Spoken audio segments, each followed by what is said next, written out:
1692 July 19 അമേരിക്കയിലെ ഒരു ചെറിയ ഗ്രാമം സേലം. ആ ദിവസം 5 സ്ത്രീകളെ തൂക്കിലേറ്റാൻ കൊണ്ടുപോവുകയായിരുന്നു. അവരുടെ മേൽ ആരോപിക്കപ്പെട്ട കുറ്റം മന്ത്രവാദം. പക്ഷെ അവർ ശരിക്കും മന്ത്രവാദിനികളായിരുന്നു. Rebecca Nurse, Sarah Good, Elizabeth Howe, Susanna Martin, വൈൽഡോഡ് ബൈൽഡ്സ് എന്നിവരായിരുന്നു ആ സ്ത്രീകൾ.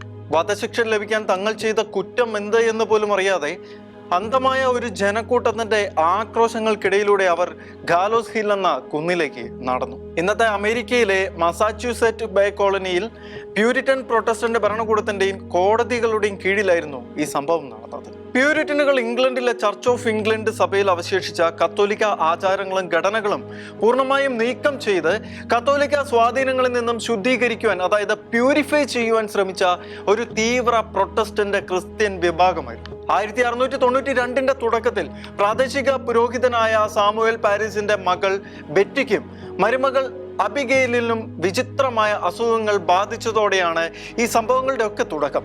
അവർ നിലവിളിക്കുകയും വസ്തുക്കൾ വലിച്ചെറിയുകയും ശരീരം വിചിത്രമായി വളയ്ക്കുകയും ചെയ്തു. ഇന്നത്തെ ആധുനിക വൈദ്യശാസ്ത്രം ഇതിനെ കൺവേർഷൻ ഡിസോർഡർ അല്ലെങ്കിൽ പൂപ്പൽ ബാധിച്ച ധാന്യങ്ങൾ കഴിച്ചതു മൂലമുണ്ടായ എർഗോട്ടിസം എന്ന രോഗാവസ്ഥയാണ് എന്ന് തിരിച്ചറിയുന്നു.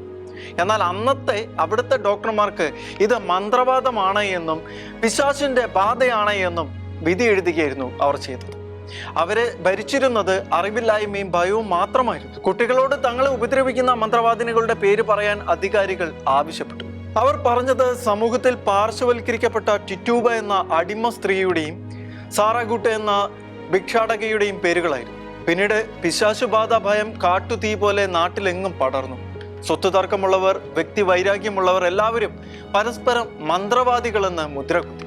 ഇതിൽ ഏറ്റവും ദാരുണമായത് ജൂലൈ 19 വധിക്കപ്പെട്ട റബേക്ക നഴ്സ് എന്ന 71 വയസ്സുകാരിയായ അമ്മയുടെ കഥയായിരുന്നു. ഭക്തയും മാതൃകായോഗിയുമായിരുന്ന അവരെ പോലും ആ ജനക്കൂട്ടം വെറുതെ വിട്ടിരുന്നില്ല. കോടതി ആദ്യം അവരെ നിരപരാധിയാണ് എന്ന് പ്രഖ്യാപിച്ചെങ്കിലും വിധി കേട്ടയുടനെ കുട്ടികൾ വീണ്ടും നിലവിളിക്കാൻ തുടങ്ങിയപ്പോൾ ജഡ്ജിമാർ ഭയന്ന് വിധി തിരുത്തുകയും അവർക്ക് വധശിക്ഷ നൽകുകയും ചെയ്തു. 1692 ജൂലൈ 19 ആ കുന്നിൻ മുകളിൽ ഉറപ്പിച്ച തൂക്കുമരത്തിലേക്ക് നടക്കുമ്പോഴും അവർ വിളിച്ചു പറഞ്ഞത് ഞാൻ ദൈവത്തിന് മുൻപിൽ നിരപരാധിയാണ് എന്നായിരുന്നു. സാറാഗുട്ട് എന്ന സ്ത്രീ തനിക്ക് നേരെ വിരൽ ചൂണ്ടിയ പുരോഹിതനോട് മരിക്കുന്നതിന് മുൻപ് പറഞ്ഞത് നിങ്ങൾ ഒരു കള്ളനാണ്, ഞാനൊരു മന്ത്രവാദിനി അല്ല എന്ന് ദൈവത്തിനറിയാം. നിങ്ങൾ ഞങ്ങൾക്ക് മരണം തന്നാൽ ദൈവം നിങ്ങൾക്ക് കുടിക്കാൻ രക്തം തരുമെന്നായിരുന്നു. പിൽക്കാലത്ത് അദ്ദേഹം ആന്തരിക രക്തസ്രാവം വന്നാണ് മരിച്ചത് എന്ന് ചരിത്രത്തിൽ കുറിച്ചിട്ടുമുണ്ട്. കത്തോലിക്ക സഭയിൽ പിശാചിന്റെ സാന്നിധ്യത്തെക്കുറിച്ചും ആത്മീയ യുദ്ധങ്ങളെക്കുറിച്ചും കൃത്യമായ ധാരണയുണ്ട്. സഭ ഒരിക്കലും അന്ധവിശ്വാസങ്ങൾക്ക് കൂട്ടുനിൽക്കുന്നില്ല. കത്തോലിക്ക സഭയിൽ ഒരു പിശാച് ബാധ സ്ഥിരീകരിക്കണമെങ്കിൽ ശാസ്ത്രീയ മനഃശാസ്ത്ര പരിശോധനകൾ ആവശ്യമാണ്. അതിന് വ്യക്തമായ ഒരു ക്യാനോൺ നിയമവുമുണ്ട്. എന്നാൽ സേലത്തിൽ സംഭവിച്ചത് മാസ് ഹിസ്റ്റീരിയസ് അഥവാ കൂട്ട ഭ്രാന്തായിരുന്നു. സെലിലെ ഭ്രാന്ത് പക്ഷേ അവസാനിച്ചില്ല. ആകെ 200-ലധികം പേർ കുറ്റാരോപിതരായി 19 പേരെയാണ് തൂക്കിക്കൊന്നത്. ഒരാളെ കല്ലുകൾ കയറ്റി വെച്ച് കൊന്നു. അനേകർ ജയിലിൽ മരിച്ചു. എല്ലാം തെറ്റായിരുന്നുവെന്ന് സമൂഹം പിന്നീട് തിരിച്ചറിഞ്ഞു. സേലം വിചാരണകൾ കഴിഞ്ഞ് നൂറ്റാണ്ടുകൾ പിന്നിട്ട് 1702 ആ വിചാരണകൾ നിയമവിരുദ്ധമാണ് എന്ന് കോടതി പ്രഖ്യാപിച്ചു.